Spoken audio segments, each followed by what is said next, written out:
All right, welcome back to Sage Collector Car Services. Picked up this bug body from Precision Classics here in Eugene. Well, actually they delivered it after sandblasting it. It was nice of Aaron to use his enclosed trailer since the raw steel here is awful thirsty.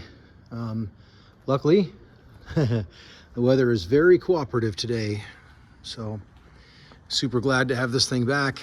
And it's better than I had thought in some ways, and we did find a couple little discoveries.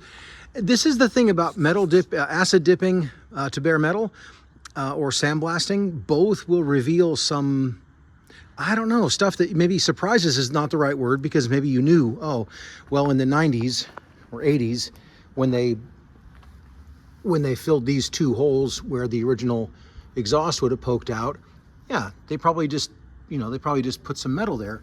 Well, now we can see with all the paint gone, boy, they really went to it.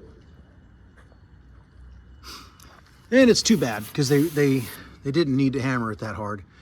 But the vision usually back in the day was to drop it down as hard as you can so that you can simply fill this with filler and smooth it over and sand it down and nobody would ever know. And that's very often the truth in older restorations. Not always, but sometimes they used an extra amount of filler to try to cover up some, I don't know.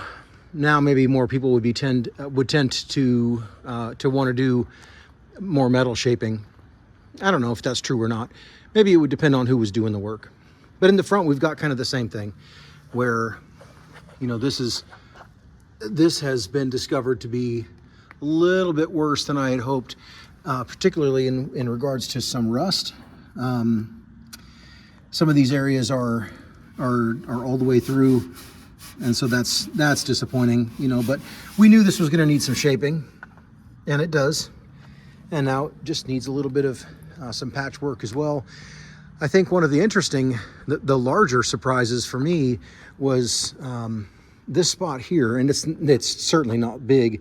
This is remarkably small by comparisons. I've seen so many of these Volkswagens. I mean, the quantity of good metal here is stunning. The absence of real metal issues here is remarkable. I can't even, there is no comparison. I've not seen a better example of a bare metal bug in my lifetime. Certainly not a 57 oval window. The structural issue back here with some of this apron, I was expecting. There is simply no hard discoveries being had here in some really important sections.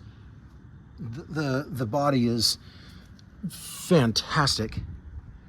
There's just no shortage of really great stuff to report about this bug. But those little bits are again, were expected. There's no patches have been had here. I don't think I would have sandblasted this if I had suspicions that it was a real case. The fact that it appeared so strong gave me the confidence to approach Aaron at Precision Classics about this and know that him and Tyler were going to do this right. So, you know, notwithstanding those things that we've kind of talked about, the 2 or 3 issues, this is a fairly straightforward, you know, prep for primer kind of situation. So after those couple things are done here, in the next couple days, it'll go off to be epoxied. And I would have loved to have done it all in one shot, but the painter is not the same shop that did the sandblasting. So came here for some metal stuff, and it'll go to epoxy in about 2 days. So that's the long and the short of it for Reuben and Susan's 1957 oval window bug. Pretty special car. Again, remarkable to see the detailed condition of this thing, apart from any cancerous surprises. These are spots where the original chrome trim would have been. snapped in place, and they obviously have been gas welded full, and it looks like they did the same with the antenna here. So Reuben brought by the antenna so we can duplicate the location of these 2 holes and get this punched before it goes off to be epoxied and then the filler starts. But again, just wanted to give you guys an update and a heads up on what's coming up next for Reuben and Susan's 1957 oval window bug. Thanks for tuning in. Appreciate you guys watching. Appreciate the comments and the thoughts.